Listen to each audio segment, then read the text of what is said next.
கர்த்தருடைய பரிசுத்த நாமத்திற்கு மகிமை உண்டாவதாக. இன்றைக்கும் இந்த காணொளி மூலமாய் கர்த்தருடைய உன்னதமான ஆலயத்திலிருந்து கர்த்தருடைய வார்த்தை உங்களிடத்திலே வருகிறது. இன்றைக்கு தேவனாகிய கர்த்தர் உங்களோடு கூட 33வது நாட்களாக ஆண்டவர் என்னை கொண்டு தேவனுடைய வார்த்தைகளை உங்களோடு கூட அவர் கலந்து ஆலோசிக்கிறார். ஆண்டவர் கலந்து ஆலோசிக்கிறார். என் மகனே, என் மகளே, என்னுடைய ஊழியக்காரரே, இது என்னுடைய வார்த்தை. இந்த வார்த்தை எப்படி நீ எடுத்துக்கொள்ளுகிறாய், என் வார்த்தையை நீ எப்படி புரிந்து கொள்ளுகிறாய் என்று ஆண்டவர் நம்மோடு இந்த வார்த்தையின் மூலமாய் கலந்து ஆலோசிக்கிறார். இஸ்ரவேல் ஜனங்கள் 430 வருடம் எகிப்து தேசத்திலே அடிமைப்பட்டிருந்ததை ஆண்டவர் பெரிதாக எடுத்துக்கொண்டு அவர்கள் கானான் தேசத்துக்குள்ளே போய் ஆசீர்வாதமாக வாழ வேண்டும் என்பதற்காக ஒரு மிகப்பெரிய திட்டத்தை மோசையோடு சேர்ந்து அவர் கலந்துரையாடினார், கலந்து ஆலோசித்தார். அதுபோல இந்த செய்தி என்பது நான் உங்களுக்கு போதிக்கிற செய்தியாக மட்டுமல்ல, இது நீங்களும் நானும் கலந்து ஆலோசிக்கிற, தியானம் பண்ணுகிற ஒரு செய்தியாக இந்த செய்திகள் உங்களுக்கு இருக்கும் என்று நான் கர்த்தருக்குள்ளே நம்புகிறேன். உங்களை நான் வாழ்த்துகிறேன். கர்த்தர் உங்களை ஆசீர்வதிப்பார். இன்றைய தினத்திலே நாம் இந்த காணொளி பதிவு மூலமாய் எதை குறித்து நாம் கலந்து ஆலோசிக்க போகிறோம்? ரோமருக்கு எழுதப்பட்ட நிருபத்தில் 8வது அதிகாரத்தில் 6வது வசனம், மாமிச சிந்தை ஆவியின் சிந்தை. ஒரு மனிதனுக்குள்ளே எத்தனை விதமான சிந்தை இருக்கிறது தெரியாது. என்ன பிரச்சனை பிரதர்? 1008 பிரச்சனை. அது என்ன 1008 பிரச்சனை? சொல்ல தெரியாது. ஆனா கேட்டா சொல்லுவாங்க, அது ஏன் கேட்குறீங்க சிஸ்டர், எனக்கு 1008 பிரச்சனை. ஆனா அந்த பிரச்சனையை பட்டியலிட முடியுமா? 1 2 3 4 இது இந்த பிரச்சனைன்னு. அதே போல சில பேர் என்ன தெரியுமா சொல்லுவாங்க, பிரதர் தலைக்கு மேல பிரச்சனை, தலைக்கு மேல பயங்கர பிரச்சனையா இருக்குதும்பாங்க. இந்த காணொலியை பார்த்து கொண்டிருக்கிற அன்பு சகோதர சகோதரிகளே, தேவனுடைய பணிவிடைக்காரர்களே, உங்களுக்கு தலைக்கு மேல பிரச்சனை இருந்தாலும் சரி, அல்லது 1008 பிரச்சனை இருந்தாலும் சரி, நீங்க அதெல்லாம் தூக்கி போட்டுருங்க. என்ன சிந்தை? 2 சிந்தை தான் மனுஷனுக்கு இருக்கணும். ஒண்ணு மாமிச பிரகாரமாக ஒரு சிந்தை, 2 ஆவிக்குரிய பிரகாரமாக ஒரு சிந்தை. நீங்க ஏகப்பட்ட சிந்தையை மனசுல, மூளையில, இருதயத்தில் வைத்து குழப்பிக் கொண்டிருக்கிறீங்க. மார்த்தாள் பற்பல வேலைகளை செய்து அவ கவலைப்பட்டு கொண்டிருந்தாளாம். மரியாள் அப்படி கிடையாது. இல்ல, இயேசுவை கூப்பிட்டா வந்தாரு, அவரை உட்கார வச்சு அவர் பாதத்தில் அமர்ந்து சொல்லுங்க ஏசப்பா அப்படின்னு இயேசுவினிடத்துல கலந்து ஆலோசித்தார். தன்னை விட்டு எடுபடாத ஒரு நல்ல பங்கை மரியாள் பெற்றுக்கொண்டாங்க. ஆனா மார்த்தாள் அப்படி இல்லை. பல சிந்தனை, பல சிந்தனை. பிரியமான கர்த்தருடைய ஜனங்களே, சபையே, இங்கே ரோமருக்கு எழுதப்பட்ட அந்த நிருபத்தில் 8ஆம் அதிகாரத்தில் 6வது வசனத்தில் மாமிச சிந்தை மரணம், ஆவியின் சிந்தை ஜீவனும் சமாதானமும். இப்ப யோசிச்சு பாருங்க, மாமிச சிந்தையை ஒன்று, அது மரணம். ஆனா பாருங்க பிரியமான தேவனுடைய பிள்ளைகளே, ஆவிக்குரிய சிந்தனையை குறித்து சொல்லும் போது அது 2 இருக்குது பாருங்க. என்னவா? ஒன்று ஜீவன், இன்னொன்று சமாதானம். இதை நீங்க ஆழமா சிந்திச்சு பார்க்கணும். பரலோகத்துக்கு போகிற வாசல் இடுக்கமா இருக்குமா, ரொம்ப நெருக்கமா இருக்குமா. கேட்டுக்கு போகிற வாசல் விசாலமா இருக்குமா. பறந்து விரிந்து கிடைக்கிற இந்த தேசத்துல பாருங்க, பாவம் பெருகி தேவ மகிமையற்றவர்களாகி மக்கள் போயிட்டாங்க. அப்போ அந்த மாமிச சிந்தை எதை கொண்டு வருது? மரணம். மாமிசம் பாவத்துக்கு தன்னை ஒப்பு கொடுக்கும். ஏதேன் தோட்டத்திலேயே நம்ம அதை பார்த்துட்டோம். ஆதாம் ஏவாள் வாழ்ந்த காலத்திலே மாமிச சிந்தை அங்கே கிரியை செய்தது. தேவனாய் கர்த்தர் ஏதேன் தோட்டத்தை உருவாக்கினார். யாருக்காக? மனுஷனுக்காக. உங்களுக்காக தேவன் அநேக ஆசீர்வாதங்களை உருவாக்கி இருக்கிறார். அந்த நேரத்தில் ஆண்டவர் சொன்னார், என் பிள்ளைகளே, இந்த தோட்டத்தில் நன்மை தீமை அறியத்தக்க மரங்கள், அது தருகிற கனி இருக்குது. ஆனா நீங்க என்ன செய்யணும்னா அதை பார்க்க கூடாது, அதையெல்லாம் நீங்க நினைக்க கூடாது. இது உலகம். தோட்டத்தில் எல்லா மரம் எல்லா செடியும் இருக்கும். இது உலகம். மழை நல்லோர் மேலும் தீயோர் மேலும் பெய்யும். ஏன்னா அது மழை, அது வெயில், அது இயற்கை, அது தேவனுடைய சிருஷ்டிப்பு. நாம எப்படி நடந்துக்கணும் பிரியமான கர்த்தருடைய ஜனங்களே? அப்போ வலு சர்ப்பம் அங்கே ஏவாளை வஞ்சித்தது. ஏவாள் மாமிச சிந்தையில காணப்பட்டபடினால தன்னுடைய புருஷனை அவள் அந்த வஞ்சகத்துக்கு உட்படுத்தி கொண்டான்.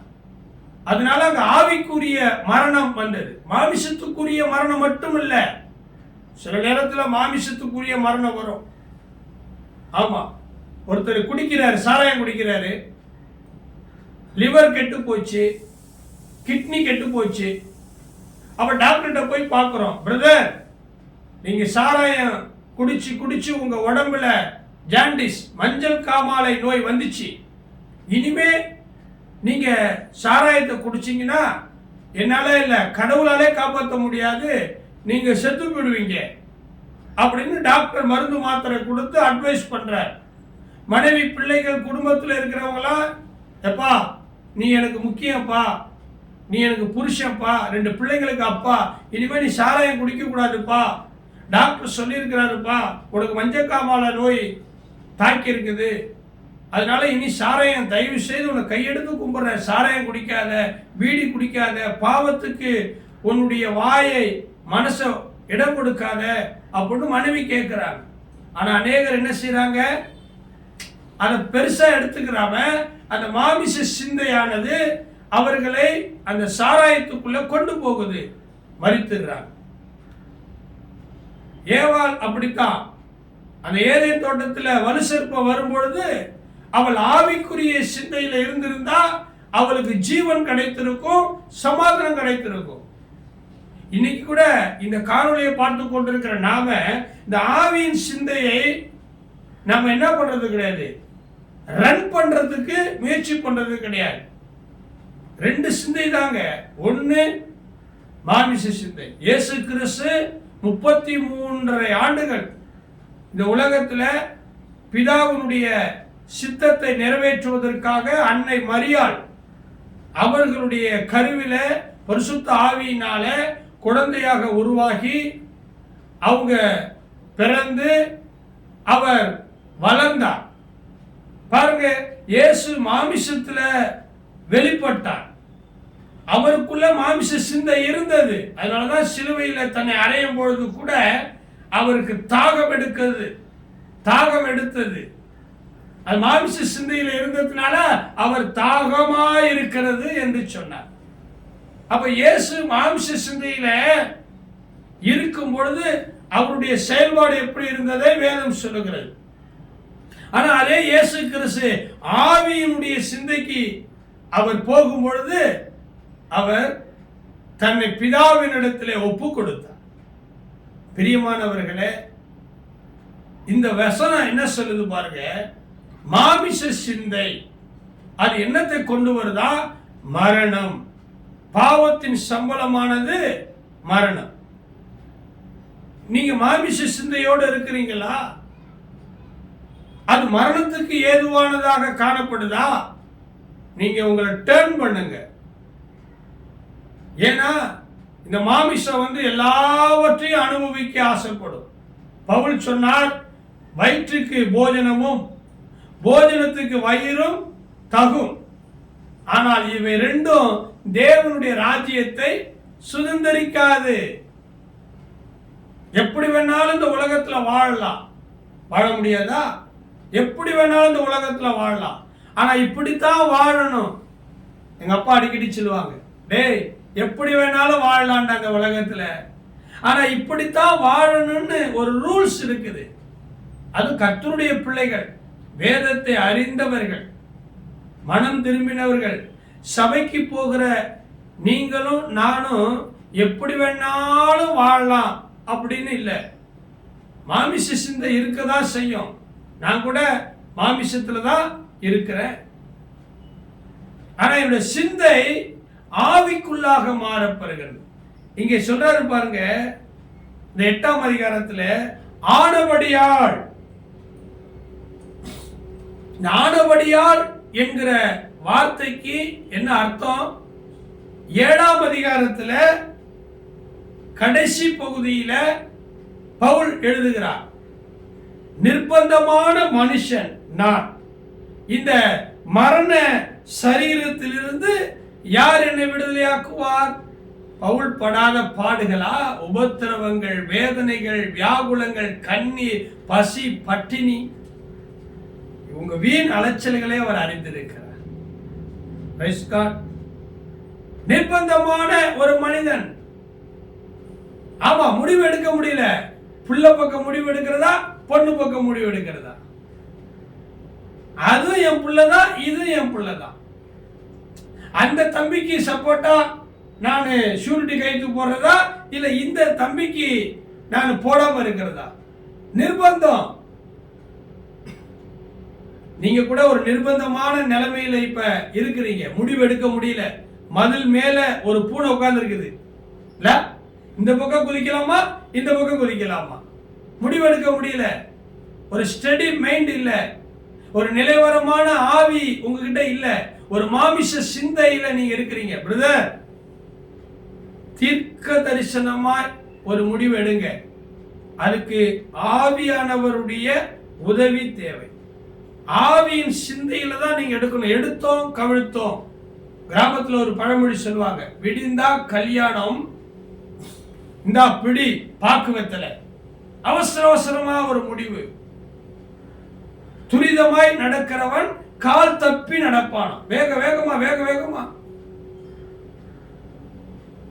ஆமா, ஒரு அருமையான ஒரு மனிதர் இருக்கிறார், IAS படித்த ஒரு அருமையான மனிதர், இறை அன்பு, நல்ல அறிவாளி, நல்ல ஞானம் நிறைந்தவர், நிறைய புத்தகங்கள் எழுதியிருக்கிறவர்.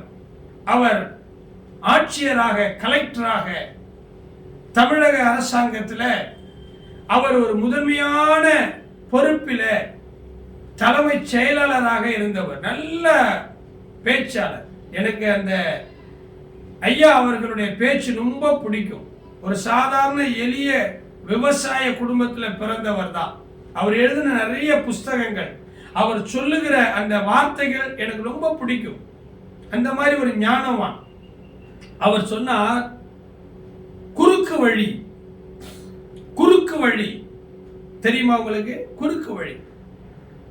இந்த குறுக்கு வழியில நம்ம சீக்கிரமா ஒரு இடத்துக்கு போயிடலாம் அப்படின்னு நினைப்போம். இது எல்லாமே மாமிச சிந்தை. இப்ப பைக்ல போறீங்க, இப்படி சுத்திக்கிட்டு உங்க வீட்டுக்கு போகணும். இன்னும் ஒரு ஷார்ட் ரூட் இருக்குது. இந்த ஷார்ட் ரூட்ல போனா சீக்கிரத்துல வீட்டுக்கு போயிடலாம், வேலைக்கு போயிடலாம், ஊழியத்துக்கு போயிடலாம், டைம் மிச்சமாகும், பெட்ரோல் மிச்சமாகும் அப்படின்னு நினைச்சு இந்த மாமிச சிந்தையில் என்ன பண்ணுவோம்னாக்கா, ஸ்ட்ரெயிட் ரூட்ல போகாம குறுக்கு வழியில நம்ம போவோம். இன்னைக்கு மனுஷனுடைய புத்தி குறுக்கு வழியில சம்பாதிக்கணும் இல்ல, பண ஆசை, பெயர் புகழ் ஆசை, விளம்பர ஆசை, குறுக்கு வழியில. அந்த ஐயா இறை அன்பு அப்படிங்கிற ஒரு நல்ல அறிவாளி அவருடைய பேச்சில் சொல்றாரு, நேர் வழியை விட குறுக்கு வழி தான் ரொம்ப நீளமானதான். நான் யோசிச்சு பார்த்தேன், எப்படி ஷார்ட் ரூட்ல போனா ஈஸியா போயிடலாம், சுத்திக்கிட்டு போனா ரொம்ப லேர் ஆகுமே. இந்த ஐயா இவ்வளவு படித்தவர், ஷார்ட் ரூட் ரொம்ப லெங்த் நீளன்றாரேன்னு நான் உட்கார்ந்து சிந்திச்சு பார்த்தேன். சிந்திச்சு பாருங்க. ஆகாய் தீர்க்கதரிசி சொல்லுகிறாரு, உங்க வழியை சிந்தித்து பாருங்கள். சிந்திச்சு பார்த்த போதுதான் அந்த ஐஏஎஸ், அந்த தலைமை செயலாளர், அந்த இறையன்பு அவர்கள் சொன்னது சரிதான். குறுக்கு வழியில பைக்கை ஓட்டிட்டு போனேன், சீக்கிரமா போயிடலான்னு. நேர் வழி தார் ரோடு, பள்ளம் மேடு இல்லாம அழகா நீட்டா போகலாம். குறுக்கு வழியில நான் போன பாருங்க, அங்க ஒரு ஆணி என்னுடைய டயரை பஞ்சர் ஆயிடுச்சு. குறுக்கு வழியில போனேன், குறுக்கு வழியில என்னென்னமோ கிடக்கும், எனக்கு தெரியாது. மாமிச சிந்தை என்னென்னமோ செய்யும், நமக்கு தெரியாது. ஆமா, உங்களுக்கு தெரியாது. மாமிச சிந்தையை கேட்டுக்கிட்டு நீங்க எந்த ஒரு முடிவும் எடுக்காதீங்க. நீங்க தேவனுடைய பிள்ளைகள், நீங்க ஒரு தலைவர். அவங்க சொன்னாங்க, இவங்க சொன்னாங்க அப்படின்னு நீங்க யார் பேச்சை கேட்டுக்கிட்டு தவறான முடிவு எடுக்காதீங்க. உங்க வாழ்க்கையில தேவனுடைய சமூகத்தில் ஒப்பு கொடுங்க. கண்ணால் காண்பதும் பொய், காதால் கேட்பதும் பொய். அப்புறம் எது உண்மை? தீர விசாரிக்கணும். இயேசு சொன்னாரு, நான் நியாயம் தீர்த்தால் என்னுடைய தீர்ப்பு சத்தியத்தின்படி இருக்கும். பாருங்க, இந்த குறுக்கு வழியில போக நினைச்ச ஒரு மனுஷன் ஆணி குத்தி பஞ்சர் ஆயிடுச்சு. வண்டி ஓட்ட முடியுமா? பஞ்சர் கடை எங்க இருக்குது? அதுக்கு 2 மணி நேரம் தள்ளிட்டு போகணும், அதுக்கு ஒரு 100 ரூபாய் செலவு பண்ணணும். கிட்டத்தட்ட அரை மணி நேரத்துல போக வேண்டிய அந்த மனிதன் 5 மணி நேரம் அதிகபட்சம் அல்லது 2 மணி நேரம் குறைந்தபட்சம் அந்த வண்டியோடு போராட வேண்டி கொண்டிருந்தது. அப்ப அந்த ஐயா சொன்னது சரிதானே? நேர் வழியை விட குறுக்கு வழியில போறது ஈஸி நினைக்கிற, குறுக்கு வழிதான் நேர் வழியை விட அதிகமானது. இன்னைக்கு குறுக்கு வழியில சம்பாதிக்கணும், குறுக்கு வழியில ஆத்மாவை ஆதாயம் பண்ணணும், குறுக்கு வழியில பேர் புகழ் பெறணும், கலப்படம், பொய், சத்தியத்துல கள்ள தீர்க்க தரிசனம், கள்ள உபதேசம், இதெல்லாம் ஆவியில இருந்தீங்கன்னா வராது. ஆவியினுடைய சிந்தை ஜீவனும் சமாதானமும் தான். ஆனா மாமிச சிந்தையில நீங்க இருந்தீங்கன்னா அது உங்களை பாவத்துக்கு கொண்டு போகும். ஆமா, ஏதேன் தோட்டத்தில் அந்த அம்மையார் அவர்கள் மாமிச சிந்தையில இருந்ததுனாலதான் தன்னையும் கெடுத்து தன்னுடைய புருஷனையும் கெடுத்தாங்க. ஏன்? நகோமி அப்பத்தின் வீடாகிய எருசலேமில வாழ்ந்தவங்க, புருஷனோடு 2 ஆண் பிள்ளையோடு. ஆனா பாருங்க, தவறான ஒரு முடிவு. பஞ்சம் வந்துச்சு. எந்த ஊர்லங்க பஞ்சம் வரல? நேற்றைக்கு மலேசியாவில் இருக்கிற அன்பு சகோதரர் பாலு அவர்கள் சொன்னாங்க, ஒரு சாட்சி சொன்னாங்க. இந்த பிரசங்கம் கூட அவருக்கு உருவானதுதான். ஏற்கனவே ஒரு பிரசங்கம் அவர் சொன்னதுதான் ஆண்டுடைய சமூகத்தில் உட்கார்ந்த. நேற்றுக்கு இரவு இந்த தலைப்பு அவர் தான் சொன்னார். பாஸ்டர், மாமிச சிந்தை மரணம், ஆவியினுடைய சிந்தை ஜீவனும் சமாதானமும், இதை குறித்து நீங்க மக்களுக்கு சொல்லுங்கன்னா. அப்ப பேசிட்டு இருக்கும்போது அவர் சாட்சி சொன்னார். கொரோனா காலத்துல மலேசியாவில் எல்லா தேசத்திலையும் பஞ்சம், சாப்பாட்டுக்கு வழி இல்லை, லாக்டவுன், வெளியில போக முடியாது, உயிர் கொள்ளுகிற நோய், ஆபத்தான நோய்.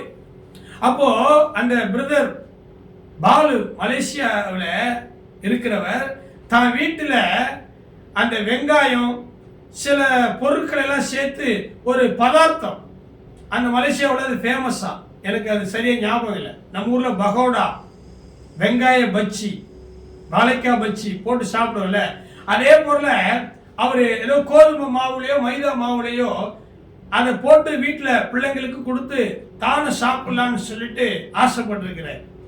அப்போ அவங்க வீட்டில் அந்த கோதுமை மாவு இல்லை. மகன்கிட்ட கேட்டிருக்காரு, எப்பா கோதுமை மாவு இருக்குதான்னு சொல்லி.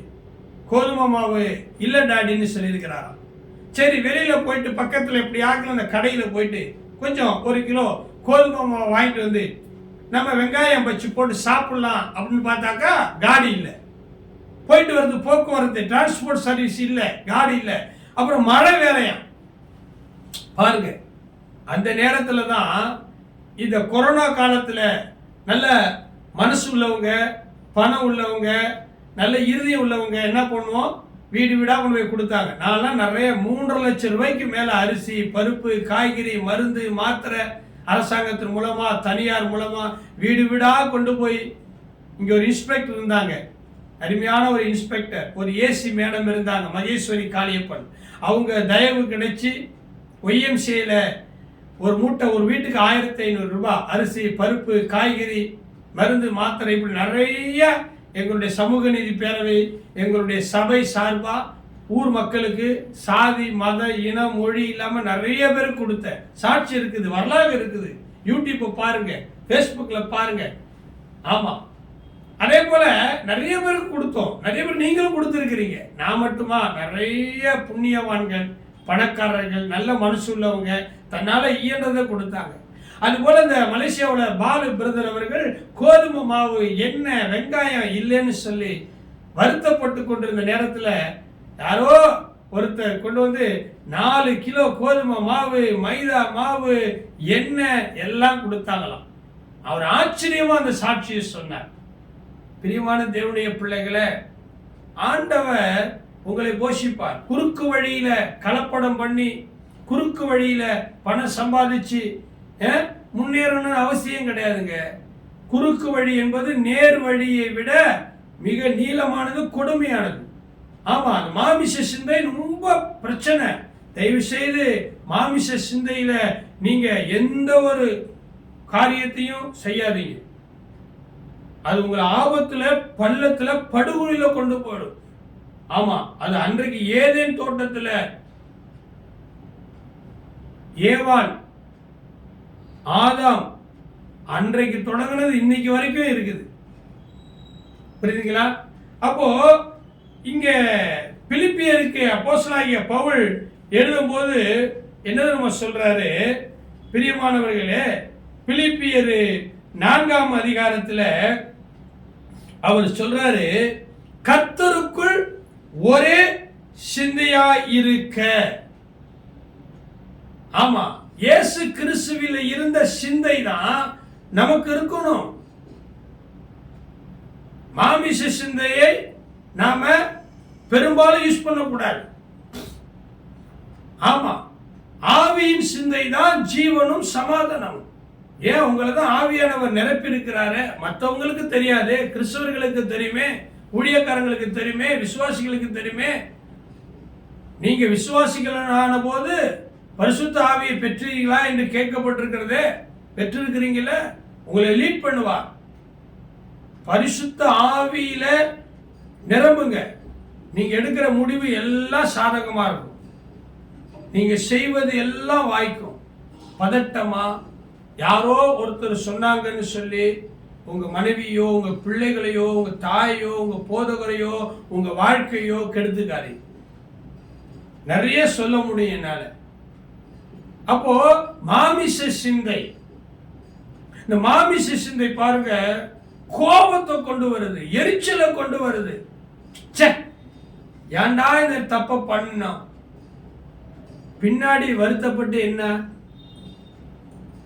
கண்ணாடி பாத்திரம் கீழே விழுந்து உடையாம பாதுகாக்கணும். வாழ்க்கை கண்ணாடி பாத்திரம், அபிஷேகம் கண்ணாடி பாத்திரம், ரட்சிப்பு கண்ணாடி பாத்திரம்.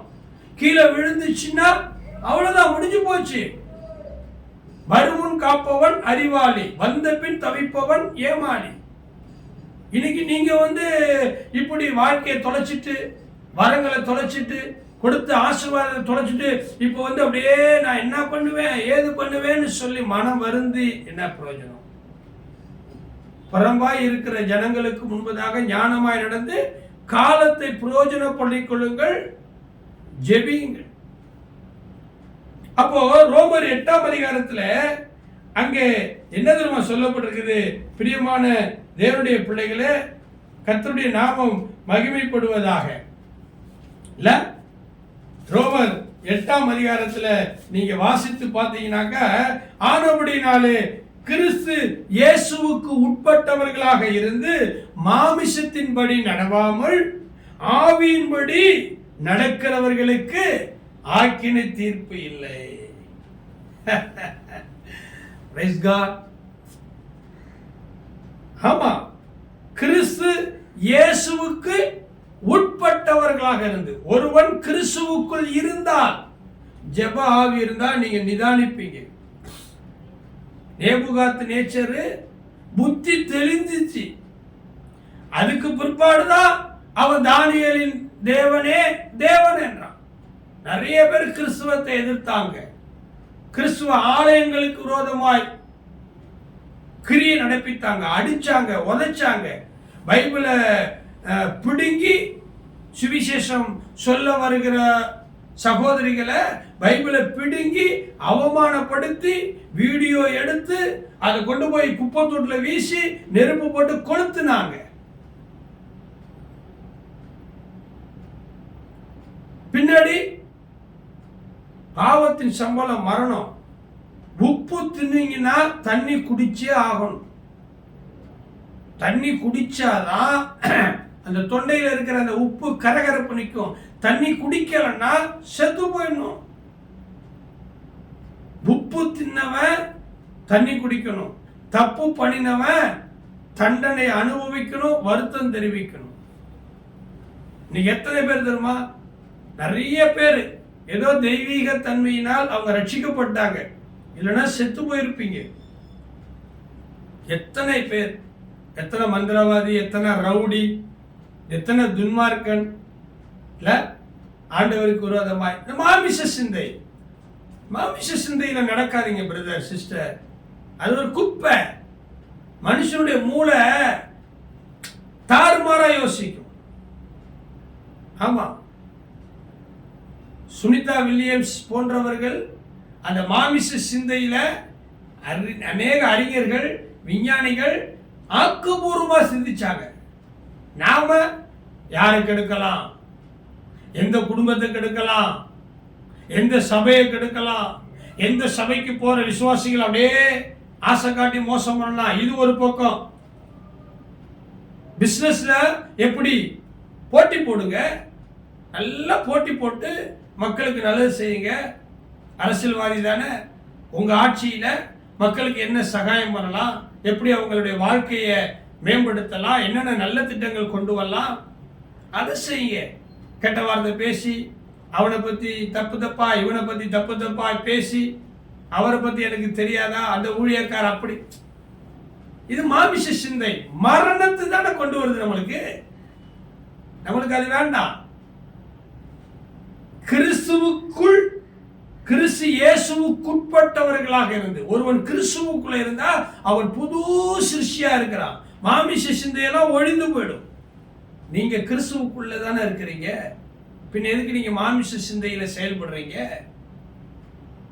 என்ன பிரதர் இப்படி சொல்றீங்க, எனக்கு அந்த சிந்தை போக மாட்டேங்குது. ஆண்டவருடைய கேளுங்க, அது போவாது. பாவம் கொடூரமானது. சமயம் பார்த்து கர்ப்பம் தரிக்கி நம்மளை கொன்னுடும். நீதிமொழிகளில் போட்டிருக்குது, சாராயத்தை பார்க்கும் போது அப்படியே பல பல பலப்பா இருக்குமா, ரத்த வருணத்துல பார்க்கறதுக்கு அப்படியே எச்சு ஊறும். இந்த சாராயத்தை குடிக்கணும். ஆனா அது வயிற்றுக்குள்ள போச்சுன்னா பாம்பை போல தீண்டும். அவமானம், நிந்தை, வேதனை, வயசு வித்தியாசமே தெரியாது. சாராயத்தை குடிச்சிட்டா மனைவி யாரு, மக யாரு, மருமக யாரு, என்ன பேசணும். அதனாலதான் நீங்க ஆண்டவருக்குள்ள இருக்கணும். ஆண்டவருக்குள்ள இருந்தா ஆண்டவர் உங்களை மாமிச சிந்தைக்கு ஒரு பொழுதும் ஒப்பு கொடுக்க மாட்டார். கிறிஸ்து இயேசுவினாலே ஜீவனுடைய ஆவியின் பிரமாணம் என்னை பாவ பிரமாணம் என்பவைகளின் பிரமாணத்திலிருந்து விடுதலையாக்கிச்சு. குமாரன் விடுதலையாக்கிடுவார் பிரதர்.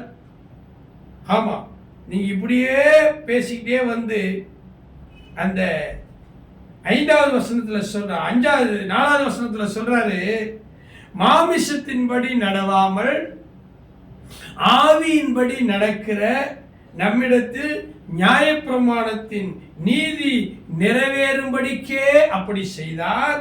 அன்றியும் மாமிசத்தின்படி நடக்கிறவர்கள் மாமிசத்துக்கு உரியவைகளை சிந்திக்கிறார்கள். அவங்க சிந்தையெல்லாம் அப்படிதான். தேவன் இல்லை என்று மதிகேடன் சொல்லுவான். ஜெபம் பண்றதுனால என்ன லாபம்? ஊழியம் பண்றதுனால என்ன லாபம்? என்ன உனக்கு செலவைக்க போறாங்களா? அப்படி இப்படி ஏன் இப்படி இந்த சத்தியத்தை உண்மையா பேசுறீங்க? கொஞ்சம் கலப்படம் பண்ணிக்கீங்களேன். நீ இப்படி உண்மையா சத்தியமா கராரா கண்டிச்சா உனக்கு பணம் கொடுக்க மாட்டாங்க, உன் சபையில யாரும் இருக்க மாட்டாங்க. அதனால கொஞ்சம் அப்படியே பில்டப் பண்ணு, 2 பொய் தீர்க்க தரிசனம் சொல்லு, 2 வாக்கு தத்தத்தை வாளாக்காமல் தலையாக்குவார் சொல்லு, சிரிச்சு சிரிச்சு பேசு, அவங்களுடைய பாவத்தை கண்டிக்காத, பாரு உனக்கு எவ்வளவு வருமானம் வருது. எஸ், வரும் வரும் வரும். ஆனா அதோடு கூட சேர்ந்து தேவனுடைய நியாய தீர்ப்பும் வரும். கர்த்தருடைய ஆசீர்வாதம் தாங்க ஐஸ்வர்யத்தை தரும். அதோடு அவர் வேதனையை கூட்ட மாட்டார். எதுக்கு நமக்கு அந்த வேதனை? உழைச்சி சாப்பிட்ற சாப்பாடே இன்னைக்கு உடம்புல ஒட்ட மாட்டேங்குது. சுகர்ன்றான், கொலஸ்ட்ரால்ன்றான், பிபின்றான்.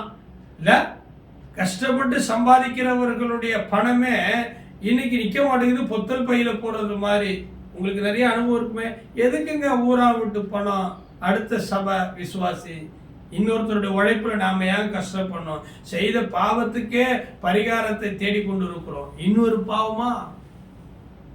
அப்ப சொல்லப்படுது பாருங்க, மாமிசத்தின்படி நடக்கிறவர்கள்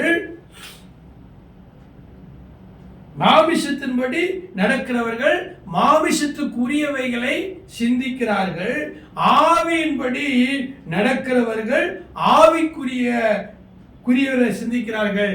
மாமிச சிந்தை மரணமும், ஆவியின் சிந்தை ஜீவனும் சமாதானமா இருக்குது. இந்த நாக்கினுடைய அதிகாரம் மரணமும் ஜீவனும் நாவின் அதிகாரம். என்ன பேசுறீங்க? என்ன அறிக்கை பண்றீங்க? என்ன பொருத்தனை பண்றீங்க? இதெல்லாம் ரொம்ப முக்கியம் பிரதர், சிஸ்டர். உங்களுடைய சிந்தை இன்னைக்கு மாறுகிறது. கிறிஸ்து இயேசுவில் இருந்த சிந்தையே உங்களில் இருக்க கடவுள். ஒரே ஒரு சம்பவத்தை சொல்லிடுறேன். கொல்கத்தா மலை, கபாலஸ்தலம், மண்டை ஓடு என்று சொல்லப்படுகிற அந்த இடத்துல தான் ரட்சகர் இயேசு பிரானை 2 கல்வர்களுக்கு மத்தியில சிலுவையில அடிச்சாங்க. நமக்கு தெரியும். பரிகாசம் பண்ணாங்க, முள்முடி வச்சாங்க, ஆடைகளை அவிழ்த்து கொண்டாங்க, கசப்பு கலந்த அந்த கடற்காலானில அந்த தண்ணீரை என்ன பண்ணாங்க? நீட்டினாங்க. நீ யூதருக்கு ராஜாவா? பரிகாசம் பண்ணாங்க, காரி உமிழ்ந்தாங்க, கிண்டல் பண்ணாங்க, ஈட்டியால வயிற்றுல குத்துனாங்க. நீ ரட்சகர், மற்றவர்களை ரட்சிக்க போறியா? உன்னையே நீ ரட்சிக்க இறங்கி வா. எலியாவை என்னென்னமோ சொன்னாங்க. நமக்கு பைபிள்ல சொல்லி கொடுத்திருக்குது, மூத்த ஊழியர்கள் சொல்லி கொடுத்திருக்கிறாங்க. பிதாவை நோக்கி 7 வார்த்தைகளில ஆண்டவர் தன்னுடைய நிலைமையை வெளிப்படுத்தினார். பாருங்க, இயேசுவுக்கு தெரியுது, ஒரு குற்றமும் அறியாத என்னை இவர்கள் சித்திரவதை பண்றாங்க, அடித்து காயப்படுத்துறாங்க, என்னை நொறுக்குறாங்க. நான் எதுக்காக இந்த உலகத்துக்கு வந்தேங்கிறத கூட புரிஞ்சு கொள்ளாத அரசாங்கம். எதுக்காக சுவிசேஷம் அறிவிக்கப்படுது? எதுக்காக கைப்பிரதி கொடுக்கப்படுகிறது? எதற்காக கிராமங்களிலே, மருத்துவமனைகளிலே, அநேக தொலைக்காட்சியில, சமூக ஊடகங்களிலே இந்த கிறிஸ்தவர்கள் பிரசங்கம் பண்றாங்க? எங்க அரசாங்கம் பிரசங்கம் பண்ணுதுங்க. நாம் இருவர் நமக்கு இருவர், மக்கள் தொகை கட்டுப்படுத்துவதற்கு அரசாங்கம் விளம்பரம் பண்ணுது.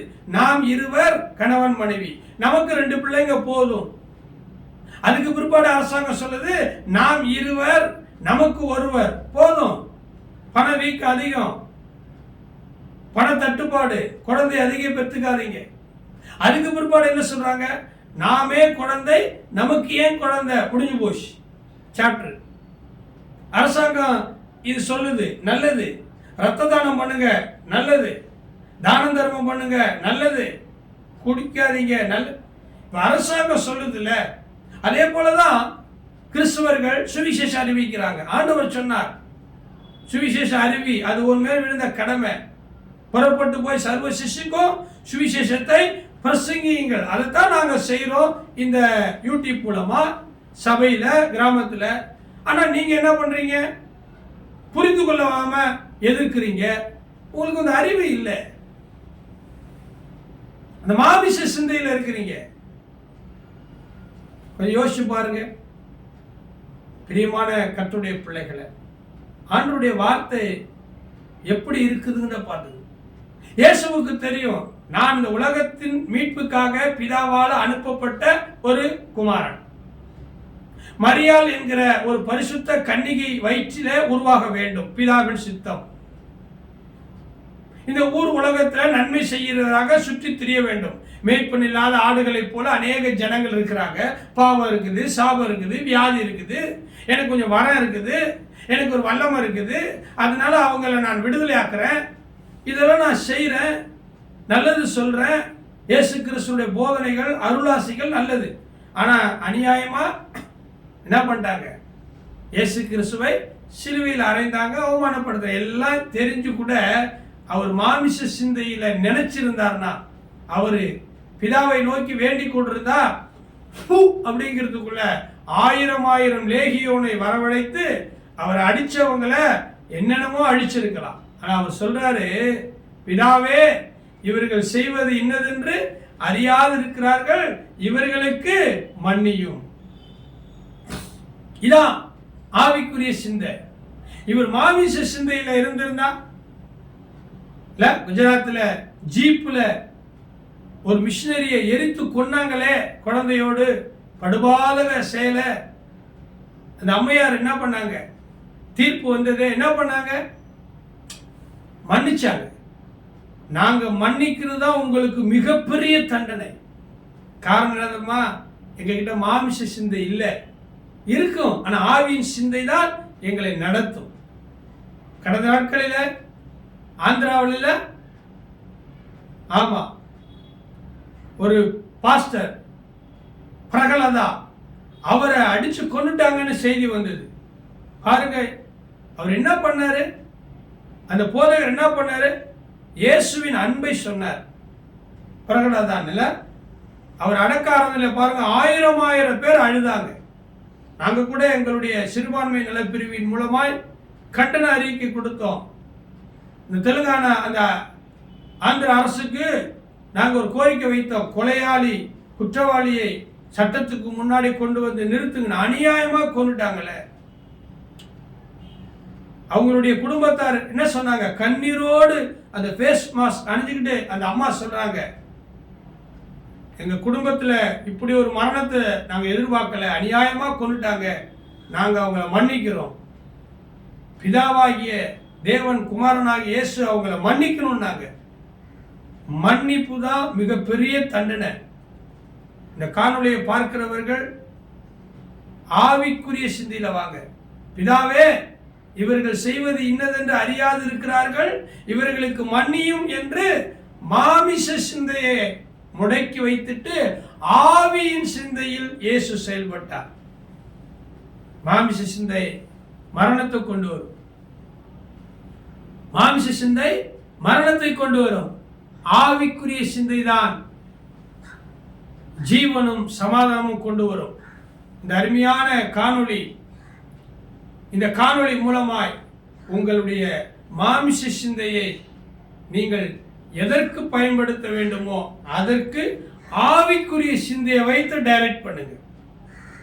மாமிச சிந்தை இருக்கட்டும், அது ஃபங்க்ஷன் ஆகிறதுக்கு ஆவியின் சிந்தையை அடாப்ட் பண்ணுங்க. அதோடு கூட நீங்க என்ன பண்ணுங்க? அடாப்ட் பண்ணுங்க. ஆமா, டாப் அப் பண்ணுங்க, பூஸ்ட் பண்ணுங்க. அப்ப ஆவிக்குரிய சிந்தை ஜீவனும் சமாதானமும் இந்த மாமிச சிந்தையை புஷ் பண்ணணும் போது நல்ல விதமா உங்களுக்கு நன்மை கிடைக்கும். God bless you. Thank you brother Balu from Malaysia. நிறைய வெளிப்பாடு உங்களுக்கு கிடைக்குது. நானும் உங்களுடைய கருத்தை ஆமோதிக்கிறேன், வரவேற்கிறேன், உங்களுக்காக செபிக்கிறேன். கர்த்தர் உங்களை ஆசீர்வதிப்பாராக.